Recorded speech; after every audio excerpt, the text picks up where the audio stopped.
একেবারে শেষ যেই ব্যক্তি আল্লাহর জান্নাতে যাবে, শেষ ব্যক্তি, আর কোন ঈমানদার জাহান্নামে পড়ে নাই। একেবারে জাররা পরিমাণ ঈমান নিয়ে এসে কবরে গেছে এমন একজন মানুষ যে শুধু লা ইলাহা ইল্লাল্লাহ বলেছে, জিন্দেগিতে কখনো নামাজ রোজা কিছুই করে নাই, জাররা পরিমাণ ঈমান আছে অন্তরে। তখন জাহান্নামে পড়তে পড়তে শেষ সময় ডাক দিবে আল্লাহকে, আল্লাহকে ডাক দিয়ে বলবে ইয়া রব্বি, আবার বলবে ইয়া রব্বি। আল্লাহ বলে বান্দা তুমি আমাকে কেন ডাকো? বান্দা বলে আল্লাহ দুনিয়াতে ঈমান এনেছিলাম আপনার উপরে, এক আল্লাহর উপর ঈমান এনেছিলাম আল্লাহ, এমন কোন গুনার কাজ নাই আমি বান্দা করি নাই আল্লাহ, যেই পরিমাণ গুনাহ আমি করেছি, আমি জান্নাতে যাওয়ার আশা আমি করি না আল্লাহ, জান্নাত জাহান্নামে পড়তে পড়তে কলিজাটা ছাড়খাড় হয়ে গেছে আল্লাহ, আল্লাহ জান্নাত আমি চাই না, তবে আল্লাহ একটা কথা আমাকে আপনি বলেন আল্লাহ, আল্লাহ আমাকে একটু জাহান্নামের কিনারায় নিয়ে রাখেন আল্লাহ, আপনার কাছে ওয়াদা করলাম আমি জান্নাতে যাইতে চাই না, কিন্তু জাহান্নামে পড়তে পড়তে আমার কলিজাটা আর সহ্য হয় না, ছাড়খাড় হয়ে গেছে আল্লাহ, আমাকে একটু জাহান্নামের কিনারায় নিয়ে যান। আল্লাহ বলে বান্দা জাহান্নামের কিনারায় নিতে পারি, তবে একটা শর্ত আছে। আল্লাহ কি শর্ত আপনি আমাকে বলেন? বলে বান্দা তোমাকে আমি জাহান্নামের কিনারায় নিয়ে যেতে পারি, তবে একটা শর্ত, তুমি আমার কাছে আর কিছু চাইতে পারবা না। বান্দা বলে আল্লাহ জাহান্নামের কিনারায় নেন, আর কিছু চাই না, আমি শুধু কিনারায় যাইতে পারলেই বেশ। আল্লাহ ফেরেশতাদেরকে বলে ফেরেশতারা আমার বান্দাকে জাহান্নামের কিনারায় নিয়ে যাও, জাহান্নামের পাশে দাঁড় করায় দাও, জাহান্নামের পাশে দাঁড় করায় দেওয়ার পরে একটা সাইড জাহান্নামের ধোঁয়ায়, জাহান্নামের তাজাল্লিতে পুরো ছারখার হয়ে যাবে। আবার বেশ কিছুদিন পরে আবার আল্লাহকে ডাক দিবে ইয়া রব্বি, আবার ডাক দিবে। আল্লাহ বলে বান্দা তুমি না বলছো আমার কাছে আর কিছু চাইবা না, আবার ডাক দিলে কেন? বলে আল্লাহ জাহান্নামের কিনারায় আনছেন, একটা সাইড পুরো ছারখার হয়ে যাচ্ছে আল্লাহ, আমি আপনার কাছে জান্নাত চাই না, তবে আমাকে জাহান্নামের আযাব থেকে একটু মুক্তি দেন। আল্লাহ বলে বান্দা দিতে পারি, একটা শর্ত আছে। কি শর্ত? আমার কাছে আর কিছু চাইতে পারবা না। বান্দা বলে আল্লাহ আপনার জাত ও সিফাতের কসম করে বলতেছি আমাকে একটু জাহান্নাম থেকে মুক্তি দেন, আমি আপনার কাছে আর কিছু চাই না। আল্লাহ ফেরেশতাদের কি বলে, ফেরেশতারা জান্নাত আর জাহান্নামের মধ্যে আরফ নামক একটা জায়গা আছে, ওই জায়গায় আমার বান্দাকে তোমরা রেখে দাও, আমার বান্দাকে জাহান্নাম থেকে মুক্তি দিয়ে দাও। তখন ওই জায়গায় যখন বান্দাকে রাখবে, মনে করেন জাহান্নাম থেকে মুক্তি পাইছে, লোকটার খুশির কি আর শেষ আছে? লোকটা ওই জায়গায় আনন্দ ফুর্তিতে কাটাবে, হঠাৎ করে জান্নাতের দিকে চোখ যাবে, দূর থেকে কেমন যেন জান্নাত দেখা যায়, দূর থেকে কেমন যেন জান্নাতের একটা ঘ্রাণ নাকে আসতেছে। আল্লাহকে আবার ডাক দিবে আল্লাহ ইয়া রব্বি বলে। আল্লাহ যখন ডাক দিবে আল্লাহ আবার বলবে কিরে বান্দা তুমি না বলছো আমার কাছে আর কিছু চাইবা না, আবার ডাকো কেন? বলে আল্লাহ দূর থেকে জান্নাতটা কেমন যেন দেখা যায়, ভালো করে দেখা যায় না আল্লাহ, আমি আপনার কাছে জান্নাত চাই না, আমাকে একটু জান্নাতের গেটের সামনে বসায় দেন আল্লাহ, আমি আপনার জাতের কসম করে বলতেছি আমি জান্নাতে ঢুকবো না, জান্নাতটা একটু দেখবো, মনটা ভরে দেখবো। আল্লাহ বলে বান্দা তবে শর্ত কি? আর কিছু চাইতে পারবা না? বান্দা বলে আল্লাহ অবশ্যই ঠিক আছে, আমি আর কিছু চাইবো না।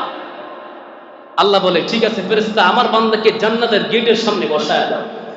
যখন জান্নাতের গেটের সামনে বসায় দিবে তখন জান্নাত কাছ থেকে দেখার পরে আর কি হুঁশ আছে? সাথে সাথে আল্লাহকে আবার ডাকতেছি ইয়া রব্বি।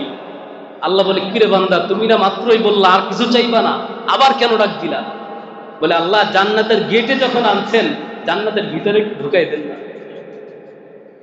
এই কথা শোনার পরে আল্লাহ মুস্কি হেসে দিবে, আল্লাহ মুস্কি হেসে দিবে, হেসে দিয়ে বল বান্দা এই যে জান্নাতটা দেখতেছো এই জান্নাতটা আমি তোমার জন্যই বানিয়েছি বান্দা, যাও আমার জান্নাতে প্রবেশ করো। আজকে আমাদের আলোচ্য বিষয় হলো কোরআন সুন্নাহর আলোকে জান্নাতে যাওয়ার সহজ পথ। কি পথ? সহজ পথ। বলেন সবাই কি পথ? সহজ পথ।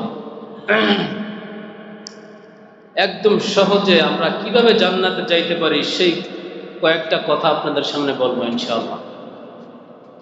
আমাদের উদ্দেশ্য জান্নাত। সবাই বলেন উদ্দেশ্য কি? জান্নাত। আল্লাহ আমাদেরকে দুনিয়াতে পাঠিয়েছেন, আমাদেরকে এত সুন্দর আকৃতি দিয়েছেন। আল্লাহ চারটা জিনিসের কসম খেয়ে বলতেছেন ওয়াত-তিন ওয়াজ-যাইতুন ওয়া তুরি সিনিন ওয়া হাদাল বালাদিল আমিন। এই চারটা জিনিসের কসম করে আল্লাহ বলতেছেন লাকাদ খালাকানাল ইনসানা ফি আহসানি তাকওয়িম। আমি মানুষকে এত সুন্দর করে সৃষ্টি করেছি, সৃষ্টির মধ্যে এত সুন্দর আমি আল্লাহর কাউকে বানাই নাই। আল্লাহ আমাদেরকে সবথেকে সুন্দর করে পাঠিয়েছেন। এবং জাতির শ্রেষ্ঠ সন্তান হিসেবে আমাদেরকে আল্লাহ পাঠিয়েছেন। আবার ওই আল্লাহ অন্য এক জায়গায় বলতেছেন, উলাইকা কাল আনআম, এই মানুষকেই আল্লাহ চতুষ্পদ জানোয়ারের সঙ্গে তুলনা করেছেন। যেই আল্লাহ মানুষকে এত দামি বানাইলেন, সৃষ্টির শ্রেষ্ঠ হিসাবে দুনিয়াতে পাঠাইলেন, আশরাফুল মাখলুকাত হিসাবে দুনিয়াতে পাঠাইলেন, ওই আল্লাহ আবার বলে দিলেন এই মানুষ চতুষ্পদ জানোয়ারের চাইতেও নিকৃষ্ট, বাল হুম আদল, তার চেয়েও নিকৃষ্ট। তাহলে বোঝা গেল মানুষ শুধু আকৃতিতে মানুষ না, মানুষ শুধু 3.5 হাত বডি হইলেই মানুষ হয় না, মানুষ শুধু মানুষের মতো চেহারা থাকলেই মানুষ হয় না, মানুষত্ব ভিতরে থাকা লাগে। ঠিক না? ঠিক। মানুষত্ব ভিতরে থাকা লাগে। আপনার কাজে কর্মে প্রমাণ হবে আপনি কি মানুষ নাকি আপনি চতুষ্পদ জানোয়ার। আপনার কাজে এটা প্রমাণ করতে হবে। দেখবেন দুনিয়াতেও অনেক মানুষ অনেক সময় বলে এটা লোকটার আচরণ ভালো না, জানোয়ারের মতো আচরণ। ঠিক না? ঠিক।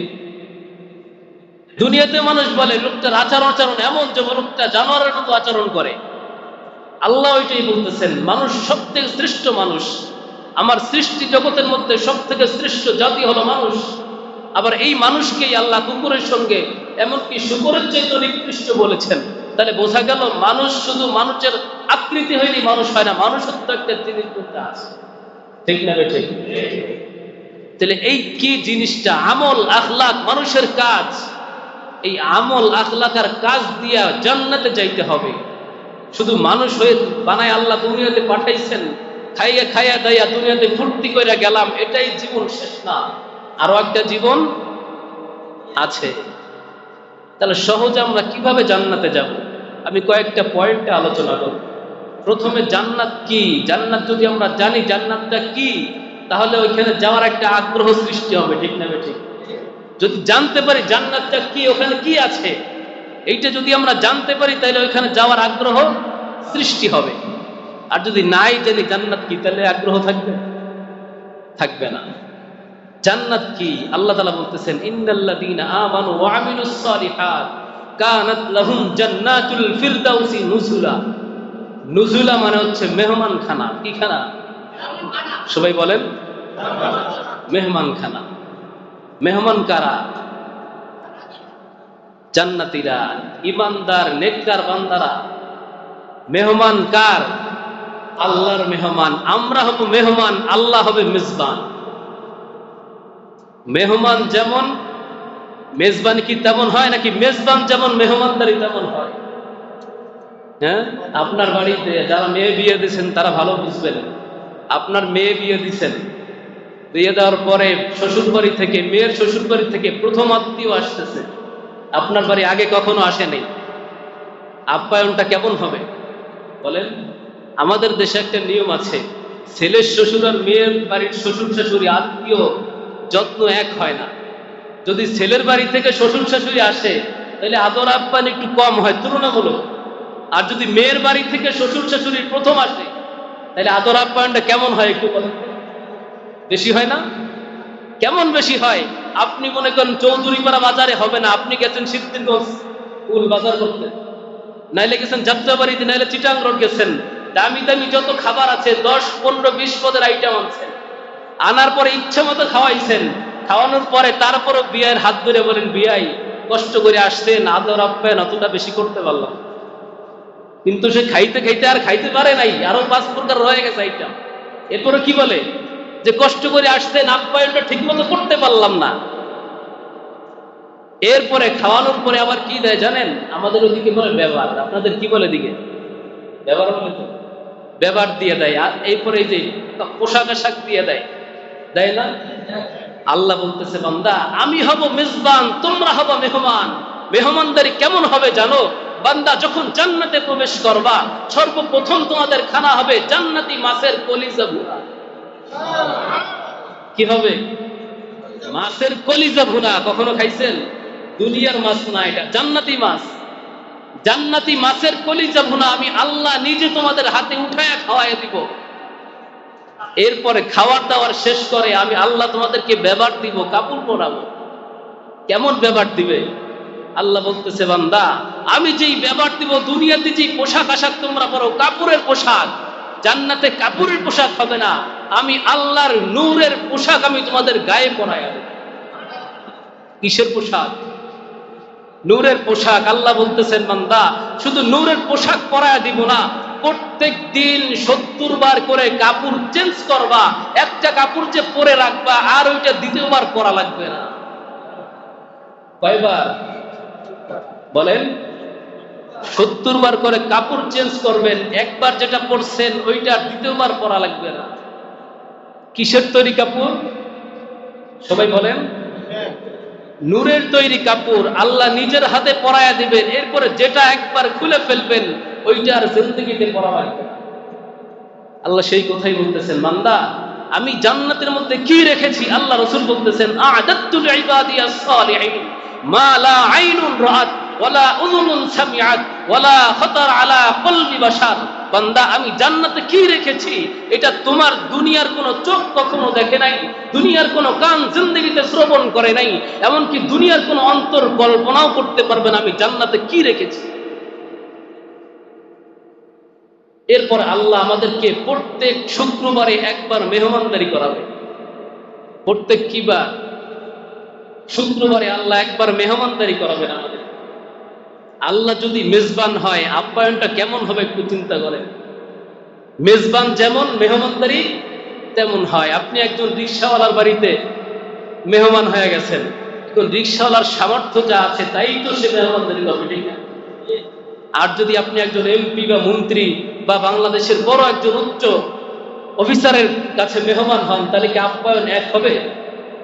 রিকশাওয়ালার আপ্যায়ন আর তার আপ্যায়ন কি এক হবে? যদি সেই একই আপ্যায়ন করে তাহলে তার ইজ্জতমান থাকবে? থাকবে না। এই জন্য মেজবান যেমন হয় আপ্যায়ন তেমন হয়। আল্লাহ বলতেছেন, বান্দা আমি তোমাদেরকে প্রত্যেক শুক্রবারে একবার মেহমানদারি করাবো। বান্দা আমি জান্নাতে কি রেখেছি এটা তোমরা কল্পনাও করতে পারবা না। বান্দা প্রত্যেক শুক্রবারে একবার মেহমানদারি করাবো। জান্নাতের মধ্যে একটা বাজার থাকবে, যে বাজারের নাম বউ বাজার। কি বাজার? সবাই বলেন। বউ বাজার, যেখান থেকে আপনি ইচ্ছা করলে যাকে ইচ্ছা পছন্দ করেন বিয়ে করে নিয়ে আসতে পারেন। দুনিয়াতে পারবেন আপনি? কি বলেন? আল্লাহ রাসূল জান্নাতে হুরের বর্ণনা দিয়েছেন। দুনিয়ার বুকে আপনারা গান শোনেন, একজন বেগানা মহিলাকে হুন্ডার পাশে বসায়া এরপর বিভিন্ন জায়গায় ঘুরেন, সেই মহিলা না। আল্লাহ রাসূল জান্নাতে হুরের বর্ণনা দিয়েছেন। আরে জান্নাতে হুর কেমন হবে তোমরা কি জানো? জান্নাতে হুরের একটা পা যদি দুনিয়াতে প্রকাশ করে দেওয়া হতো, দুনিয়ার সূর্যের আলো জান্নাতি হুরের পায়ের আলোতে নিভে যেত। কেমন হুর আল্লাহ বানাইছেন, কেমন হুর আল্লাহ বানিয়েছেন।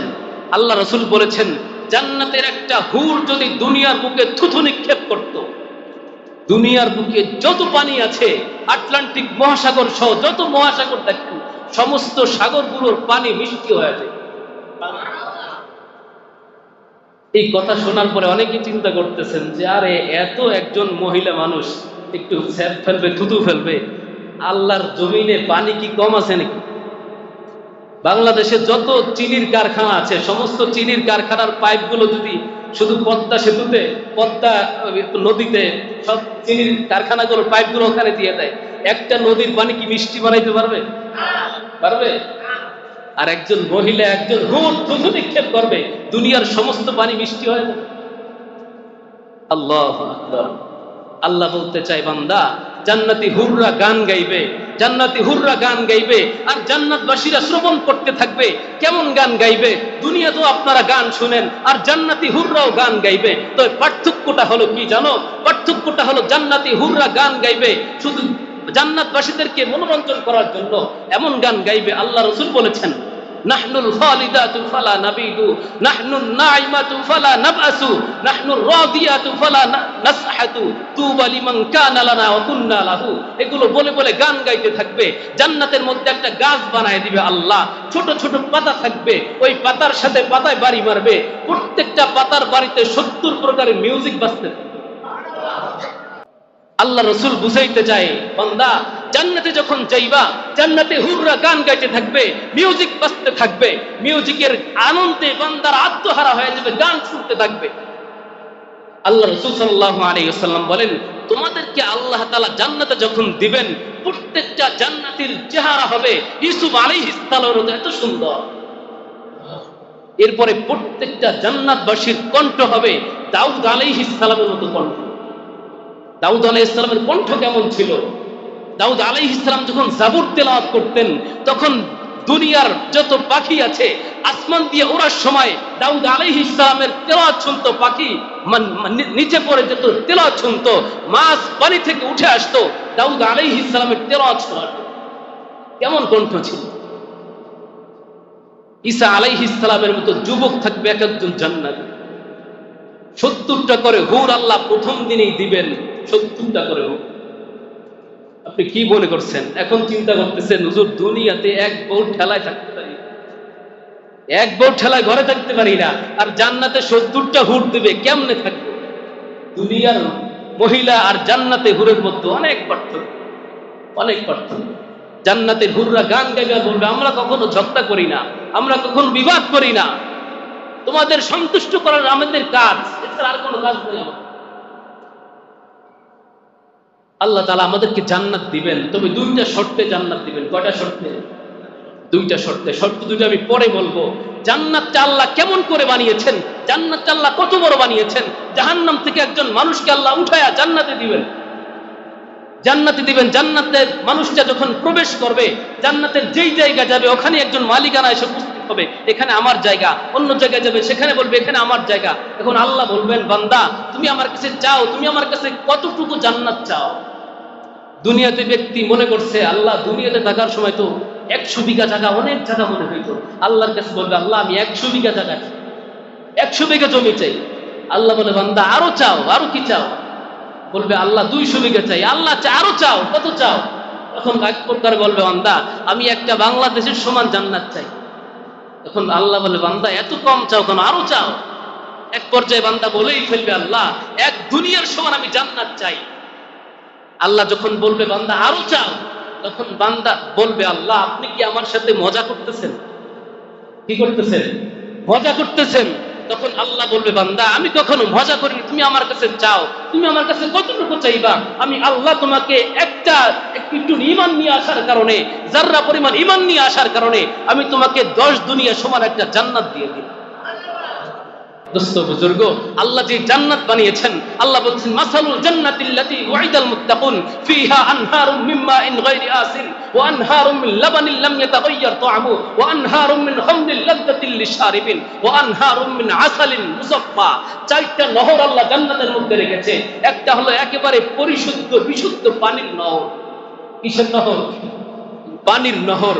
আরেকটা হলো মধুর নহর, মধু, খাঁটি মধু, এখন যেটা পাওয়াই করতে হয়, মধুর নহর। আর একটা হলো দুধের নহর, আর একটা হলো মদের নহর, মদ। দুনিয়াতে যেটা খাওয়া হারাম, আল্লাহ আখেরাতে ওই মদ দিয়ে আপনাকে শরবত বানায় খাওয়াবে। তবে ওই মদ খাইতে হলে দুনিয়ার মদ পান করা ছাড়তে হবে। ঠিক না বেঠে? দুনিয়ার মদ যারা পান করেন ভালো করে মনে রাখবেন জান্নাতের মদ খাইতে পারবেন না। আল্লাহ বলবে দুনিয়াতে তো পান করে আসছো, আর দরকার নাই, এখন জান্নাতের মদ খাবা। আল্লাহ 4টে নহর রেখেছেন। কেমন জান্নাত আল্লাহ বানিয়েছেন, আল্লাহ নিজেই বলতেছেন বান্দা এই জান্নাত পাইতে হলে 2টা শর্ত। কয়টা শর্ত? 2টা শর্ত। 1 নম্বর ইন্নাল্লাযীনা আমানু ওয়া আমিলুস সালিহাতি কানাত লাহুম জান্নাতুল ফিরদাউস। বান্দা 1 নম্বর শর্ত হলো ঈমান আনো, নেক আমল করো, অর্থাৎ আমি যা কিছু বলতে বলেছি, আমি যা কিছু করতে বলেছি সেগুলো করো। আল্লাহ যা কিছু করতে বলেছে সেগুলো করতে হবে। আল্লাহ কি করতে বলেছে? আল্লাহ বলেছেন নামাজ পড়ো, আল্লাহ বলেছেন রোজা রাখো, আল্লাহ বলেছেন হজ করো, যাকাত দাও, আল্লাহ বলেছেন মা বাবার সাথে সদাচরণ করো। সব কিছু যদি আপনি করতে পারেন, 1 নম্বর শর্ত আল্লাহ যা কিছু বলেছেন সেগুলো আপনি করবেন। আপনি নামাজ না পড়ে যদি জান্নাতে যাওয়ার আশা করেন, এই আশা বোকামি, এই বোকামি ছাড়া আর কিছুই না। ঠিক না বেশি? আপনি নামাজ না পড়ে ঘরে শুয়ে শুয়ে জান্নাতের আশা করবেন, এই আশা আপনার কখনোই পূরণ হবে না। আল্লাহ বলতেছেন বান্দা জান্নাত যার সর্বপ্রথম শর্ত হলো ইন্নাল্লাযীনা আমানু ওয়া আমিলুস সালিহাত। 1 নম্বর আমি আল্লাহর উপর ঈমান আনো, 2 নম্বরে আমলে সালেহ করো, আমল করো। 2 নম্বর আমলের শর্ত হলো 1 নম্বরে 5 ওয়াক্ত নামাজ জামাতের সাথে আদায় করো। 5 ওয়াক্ত নামাজ জামাতের সাথে আদায় করো। আপনারা 5 ওয়াক্ত নামাজ জামাতের সাথে আদায় না কইরা আমি যদি এখানে বলি কারা কারা জান্নাতে যেতে রাজি আছেন, সবাই হাত তুলবেন। আমি যদি বলি ফজরের নামাজ কয়জন পড়ছেন, হাত তুলেন। অর্ধেকের বেশি হাত নাই আছে। ঠিক না ভাই? ঠিক। আজকেও ফজরের সময় 3 কাতার মুসল্লি হয়েছে। ফজরের সময় 3 কাতার মুসল্লি হয়েছে, আর আমরা 6 তলা মসজিদ 4 তলা মসজিদ বানায়। 4 তলা মসজিদ আপনারা বানাইছেন শুধু কি ফালাই রাখার জন্য? এই 4 তলা মসজিদে নামাজ পড়বে কার? আপনারা এই মহল্লার মুসল্লি সবাই। ফজরের সময় 3 কাতার মুসল্লি, আর সব মুসল্লি ফজরের সময় কি করে? বাসায় বসে নামাজ পড়ে। বাসায় বসে তো 2-1 জন পড়তে পারে, কিন্তু অধিকাংশ মানুষ ফজরের সময় ঘুমায়। অধিকাংশ মানুষ ফজরের সময় ঘুমায়। আপনি ফজরের সময় ঘুমায় আল্লাহর জান্নাতে চলে যাবেন, এত সহজ। ফজরের সময় ঘুমায় আল্লাহ জান্নাত পাইবেন। ঘুমায় বলেন আল্লাহ আমি জান্নাত চাই, জান্নাত চাই। জান্নাতে যাওয়ার জন্য শর্ত হলো নামাজ আদায় করতে হবে। জান্নাত যাওয়ার জন্য শর্ত হলো আল্লাহ যা কিছু করতে বলেছেন সেগুলোকে করতে হবে। দ্বিতীয় নাম্বার শর্ত, ইন তাজতানিবু কাবাইরা মা তুনহাউনা আনহু নুকাফির আনকুম সাইয়্যাতিকুম ওয়া নুদখিলকুম মুদখালান কারীমা। আল্লাহ বলতেছেন বান্দা, জান্নাত যাওয়ার 2 নম্বর শর্ত হলো আমি আল্লাহ আমি আল্লাহ যা কিছু নিষেধ করেছি সেগুলোকে তুমি পরিহার করো, ছেড়ে দাও। বড় বড় গুনাহগুলো যদি তুমি ছেড়ে দিতে পারো বান্দা, ছোট ছোট যেই গুনাহগুলো আছে, অবাদদালতু সাইয়্যাতিকুম হাসানাত, ছোট ছোট যেই গুনাহগুলো আছে ওই গুনাহগুলো আমি আল্লাহ নেকি দ্বারা পরিবর্তন করে দেই। কিয়ামতের ময়দানে আল্লাহ এক মানুষকে ডাকবেন, এক বান্দাকে ডাকবেন, বান্দা এদিকে আসো, তোমার যেই যে গুনাহ আছে বের করো। এখন মানুষের একটা স্বভাব হলো কি জানেন? অন্যায় করলে সেটা স্বীকার করতে চায় না। ঠিক না ভাই? ঠিক। অন্যায় করছে, পুলিশে ধরছে, বলে বল কি অন্যায় করছস, বলতে চায় না। ডান্ডা বাড়ি লাগায়, এরপরে পিটানি শুরু করে, তাও বলতে চায় না। আল্লাহ যখন বলবে বান্দা কি গুনাহ করছে বের করো, তখন বড় বড় গুনাহটি চাইবা ছোট ছোট কয়েকটা গুনাহ পকেট থেকে বের করে আল্লাহ এই যে গুনাহ করছে। আল্লাহ বলে আচ্ছা ঠিক আছে, এই গুনাহ করছো? হ্যাঁ আল্লাহ এই গুনাহ করছি। এই গুনাহগুলো আমি আল্লাহ নেকি দ্বারা পরিবর্তন করে দিলাম। এখন বান্দা মাথা চুলকে আর আল্লাহ আমার তো আরো বড় বড় গুনাহটি রয়ে গেছে। আল্লাহ কি কয়? বড় বড় গুনাহ তো পকেটে রয়ে গেছে। আল্লাহ বলে বড় বড় গুনাহটি বের করো নাই কেন? আল্লাহ আপনার ভয় বের করেনি, আপনি যদি গুনাহ দেখে জাহান্নামে দিয়ে দেন। আল্লাহ বলে না আমি তো জাহান্নামে দিব না, অবাদদালতু সাইয়্যাতিকুম হাসানাত, আমি তোমার গুনাহগুলো পরিবর্তন করে নেকি দ্বারা পাল্টায় দিব। এখন বড় বড় গুনাহ সব বের করছে। আল্লাহ তো কি এত গুনাহ করছে? আল্লাহ এত গুনাহ করছি। আল্লাহ বলে আচ্ছা ঠিক আছে যাও, অবাদদালতু সাইয়্যাতিকুম হাসানাত, তোমার যত গুনাহ আছে সমস্ত গুনাহগুলো আমি আল্লাহ নেকি দ্বারা পাল্টায়া তোমাকে জান্নাতে দিব। আল্লাহ বলেছে বান্দা বড় বড় যে গুনাহগুলো আছে, হাতে গুনাহগুলো আছে, এই বড় বড় গুনাহগুলো যদি তুমি ছাড়তে পারো, আমি আল্লাহ তোমার ছোট ছোট যে গুনাহগুলো আছে ওই গুনাহগুলো আমি আল্লাহ মাফ করে দেই। এই আয়াতটা যখন নাজিল হয়েছে, একজন সাহাবী খেজুর বিক্রি করত। তো খেজুর নতুন মুসলমান হয়েছে, তো উনি খেজুর কেনার জন্য একজন মহিলা গেছে। তখন পর্দার আয়াত নাজিল হয়নি। সুন্দরী রূপসী একজন মহিলা খেজুর কেনার জন্য গেছে। সাহাবী বলতেছে আফা আপনি যে খেজুর কিনতে আসছেন, আমার গোডাউনের মধ্যে আরো ভালো খেজুর আছে, গোডাউনের মধ্যে চলেন। তা গোডাউনের ভিতরে যখন গেছে, সুন্দরী মহিলা, কেউ নয় আশেপাশে, নতুন সাহাবী মাত্রই মুসলমান হয়েছে, পিছন দিক থেকে জড়ায় ধরে একটা চুমা দিয়ে দিচ্ছে। এমন চরিত্র মানুষ তো আমাদের সমাজে নাই, আছে? আজ কি বলেন নাই তো? আছে। দেখবেন সমাজ সেবা করে। আমি দেখেছি, আমার নিজের চোখে দেখেছি, একজন সমাজ সেবককে আমি দেখেছি যে সমাজের সেবা করে, মানুষের সেবা করে। মানুষের সেবা কাদের সেবা করে জানেন? যেই সমস্ত মহিলাদের স্বামী থাকে বিদেশ, যেই সমস্ত মহিলার স্বামী নেই, তাদের সাথে ঘুরে ফিরে সম্পর্ক ভালো, ঘুরে ফিরে ওনাদের সেবাই করে বেশি। আপনি সমাজ সেবা করেন, এটা ভালো কাজ, তবে আকাম কুকাম কইরেন না। আল্লাহ রাসূলের সাহাবী যখন বুঝছে যে আমি অন্যায় করেছি, সাথে সাথে রাসূলের দরবারে চলে গেছে। আল্লাহ রাসূলকে জোহরের নামাজ পড়ে যখন মুসাল্লায় বসছে, আল্লাহ রাসূলকে বলতেছে ইয়া রাসূলুল্লাহ, ইয়া হাবিবাল্লাহ, আমি এমন একটা অপরাধ করেছি, এখন আমাকে শাস্তি দেন, আমি কি করব? আমি কি আল্লাহর কাছে মাফ চাইলে আল্লাহ কি আমাকে মাফ করবেন? সাহাবী যখন বলেছে, আল্লাহ রাসূল কোনো কথা বলেন নাই। আল্লাহ রাসূল মুসাল্লা থেকে উঠে বাইরে বের হয়ে গেছে। সাহাবী জায়গায় বসে আছে, কান্নাকাটি করতেছে, তওবাতিল্লাহ করতেছে, আল্লাহর কাছে কান্না করতেছে, বলতেছে আল্লাহ শয়তানের ধোঁকায় পড়ে আমি কাজ করে ফেলেছি, আল্লাহ আমাকে আপনি মাফ করে দেন। আসরের নামাজ আল্লাহ রাসূল পড়ছে, আসরের সময় কিছু বলেন নাই, বের হয়ে গেছে। মাগরিবের নামাজ আল্লাহ রাসূল পড়েছে, মাগরিবের নামাজ পড়ে সালাম ফিরিয়ে সাহাবাদের দিকে মুখ করে আল্লাহ রাসূল বসেছে এবং বলেছে জোহরের পরে কে যেন আমার কাছে আসছিলা, বলেছিল একটা অন্যায় কাজ করেছো। সাহাবীর সাথে সাথে দাঁড়ায় গেছে, ইয়া রাসূলুল্লাহ, ইয়া হাবিবাল্লাহ, আমি আপনার কাছে বলেছিলাম শয়তানের ধোঁকায় পড়ে আমি এই কাজটা করে ফেলেছি। আল্লাহ রসুল বলেছেন, তুমি কি আমাদের পিছনে নামাজ পড়েছো? সাহাবী বলেছে, ইয়া রাসূলুল্লাহ, ইয়া হাবিবাল্লাহ, এই 3 ওয়াক্ত নামাজ আপনার ইমামতিতে আপনার পিছনে আমি আদায় করেছি। আল্লাহ রাসূল সাল্লাল্লাহু আলাইহি ওয়াসাল্লাম বলেন, আল্লাহ তোমার ব্যাপারে আয়াত নাযিল করে দিয়েছেন। আল্লাহ বলেছেন, তুমি যে গুনাহগুলো করেছো, তোমার এই ছোট গুনাহকে আল্লাহ নেকি দ্বারা পরিবর্তন করে আল্লাহ তোমাকে মাফ করে দিয়েছে। এখান থেকে আল্লাহ তাআলা বলেছেন, বান্দা তুমি বড় বড় গুনাহ ছেড়ে দাও, বড় বড় গুনাহ যদি তুমি ছেড়ে দিতে পারো, ছোট ছোট গুনাহগুলি আমি আল্লাহ তোমাকে মাফ করে দেব। বড় বড় গুনার মধ্যে কয়েকটা গুনাহ আমি আপনাদেরকে বলি। 1 নম্বরে বান্দার হক। বান্দার কি হক? অনেকেই আছেন যারা বোনের সম্পদ বোনকে বুঝায় দেন নাই। এমন মানুষ আছে না? কি বলেন? বোনের সম্পদ যদি বোনকে আপনি সঠিকভাবে বুঝায় না দেন, এই যে আপনি যে বোনের সম্পদটা ভোগ করলেন, এটা বান্দার হক আপনি নষ্ট করেছেন। কিয়ামতের ময়দানে আপনার বোন আপনি মনে করতে পারেন যে মাফ করে দিচ্ছি, কিয়ামতের ময়দানে আপনাকে মাফ করবে না। ওই বোনের সম্পদ বুঝায় দিয়া এরপর আপনাকে জান্নাতে যাওয়া লাগবে। এর আগে আপনি জান্নাতে যেতে পারবেন না। আবার অনেকেই আছেন, এই যে চৌধুরীপাড়া বাজারে আমি দেখেছি অনেকেই চৌধুরীপাড়া বাজারে অনেক দোকান থেকে বাকি খান। বাকি খাওয়ার পরে এই টাকার দেওয়ার কোনো খবর নাই, আছে না? আবার অনেকেই আছেন দেখবেন যে বাদাম কিনতে গেছে, বাদাম কত বইলেই 2-3টা একবারে খাওয়া হয়ে গেছে, 2-3টা মুখে দিয়ে ফেলছে। ওদিকে কয় বাদাম কত করে, যখন দাম বেশি যায় তখন বলে না দিব না। আপনি যে 2-3টা বাদাম খাইলেন, এই 2-3টা বাদাম কি আপনার জন্য হালাল না হারাম? কি বলেন? কিন্তু এই জিনিসটাকে আমরা কিছু মনেই করি না। কিয়ামতের ময়দানে এই 2-3টা বাদামের জন্য আপনার কাছে ওই ব্যক্তি দাঁড়াবে যে দুনিয়ার বুকে আমার হক তুমি নষ্ট করেছো, আমার কাছ থেকে দাবি না ছাড়াই আমার মাল তুমি বক্ষণ করেছো, এখন আমার বাদাম দাও। বাদাম দিতে পারবেন কিয়ামতের ময়দানে? কি বলেন? তখন নেকি দিবেন, তাকে নেকি দিবেন। আপনার নেকি যদি না থাকে তার গুনাহ নিয়ে যাবেন আপনি।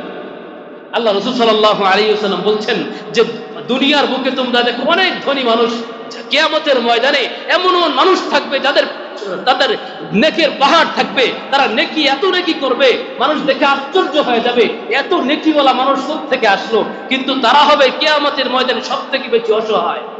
বান্দার হক নষ্ট করেছে, এই জন্য বান্দা তার কাছে আসবে, বলে দুনিয়ার বুকে আমার হক নষ্ট করেছো, এখন আমার হক বুঝায় দাও।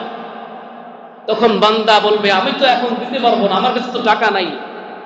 ফেরেশতারা বলবে টাকা নাই, তুমি ওকে নেকি দিয়ে দাও, তোমার যে নেকি আছে নেকির ভান্ডার, ওখান থেকে নেকি দিয়ে দাও। নেকি দিতে দিতে এক পর্যায়ে নেকি শেষ হয়ে যাবে, এরপর আর নেকি নাই, তাও পাওনাদার আসতেই থাকবে। তখন বলবে আল্লাহ আমার কাছে তো নেকি নাই। পাওনাদার বলবে আমার গুনাহ তুমি নাও। তখন পাওনাদারের গুনাহ আপনার কাঁধের উপরে বাছায় দিয়া পাওনাদার জান্নাতে চলে যাবে, আপনি জাহান্নামে। এই জন্য বান্দার হক খুব মারাত্মক। আল্লাহ বান্দার হক কখনো ক্ষমা করেন না, বান্দা যেই পর্যন্ত ক্ষমা না করবে। অনেকেই আছেন স্ত্রীর হক ঠিক মতো আদায় করেন না, স্ত্রীর হক আদায় করেন না। অনেকে 2 বিয়ে করছে, প্রথম স্ত্রীর কাছে দ্বিতীয় বিয়ে করার পরে প্রথম স্ত্রী কোনো খবর নেয় না, এমন আছে না? কিয়ামতের ময়দানে ভালো করে বুঝবেন, স্ত্রীর হক যদি আদায় না করেন, আল্লাহ রাসূল সাল্লাল্লাহু আলাইহি ওয়াসাল্লাম বলেছেন প্যারালাইসিসের রোগীর মতো এক একদম কাত হয়ে হাঁটতে থাকবে। আল্লাহ রাসূল সাল্লাল্লাহু আলাইহি ওয়াসাল্লাম বলবেন, আল্লাহ ঘোষণা দিয়ে দেবেন তুমি জান্নাতে চলে যাও। তখন জান্নাত আর জাহান্নামের মধ্যে একটা পুল থাকবে, ব্রিজ থাকবে। ওই ব্রিজের উপরে যখন উঠবে তখন ফেরেশতারা বলবে কিরে তুমি কই যাও? আমি তো জান্নাতে যাই, আল্লাহ তো বলছে আমি জান্নাতে যাব, আমি জান্নাতে টিকিট পেয়ে গেছি। ফেরেশতারা বলবে এই যে ওই প্যারালাইসিসের রোগী, কোন রোগীকে আল্লাহর জান্নাতে দেওয়া যাবে না, তোমার এই রোগ ভালো করে আসো। তখন বান্দা বলবে আল্লাহ এই রোগ কোথায় ভালো করবো, এখানে তো কোনো হাসপাতাল কোনো কিছু নাই, কবিরাজ নাই, কোথায় যাব? তখন আল্লাহ বলবে তোমার যে স্ত্রীর হক নষ্ট করছিলা ওই স্ত্রী এখন তোমার হাসপাতাল, ওই স্ত্রীর কাছে চলে যাও। স্ত্রী যদি তোমাকে মাফ করে তুমি আল্লাহর জান্নাত পাওয়া যাবা, আর স্ত্রী যদি তোমাকে ক্ষমা না করে তুমি আল্লাহর জান্নাতে যেতে পারো। তখন স্ত্রীর কাছে যাবে, যাওয়ার পরে বলবে দেখো তোমাকে দুনিয়াতে এত মহব্বত করছি, এখন আমাকে মাফ করে দাও, তুমি যদি মাফ না করো আল্লাহ আমাকে জান্নাত দিবে না। তখন স্ত্রী বলবে দুনিয়াতে আমার যে হক নষ্ট করেছো সেই হকের বদলা এখন ফেরত নিব, এখন তুমি আমাকে দাও, যদি না দাও আমি তোমাকে ক্ষমা করব না। এই বিপদে আপনি পড়বেন, আল্লাহ রাসূল বলে দিয়ে গিয়েছেন। আর একটা অপরাধ হলো দুনিয়ার বুকে সবথেকে বড় অপরাধ, যেটা আমি এখন মনে করি, সুদের ব্যবসা করা। কিসের ব্যবসা করা? আল্লাহ নিষেধ করেছেন, আল্লাহ যা কিছু নিষেধ করেছেন সবকিছু ছাড়তে হবে। যদি সবকিছু আপনি ছাড়তে পারেন তাহলে আপনি আল্লাহ জান্নাতে পৌঁছতে পারবেন। আল্লাহ সুদ খাইতে নিষেধ করছেন তো? করেন নাই? করছেন। এই সুদ খাওয়া আল্লাহ নিষেধ করেছেন। এখানে এমন কোন মানুষ আছেন বলতে পারবেন যে আমি জানি না সুদ খাওয়া হারাম? বলতে পারবেন?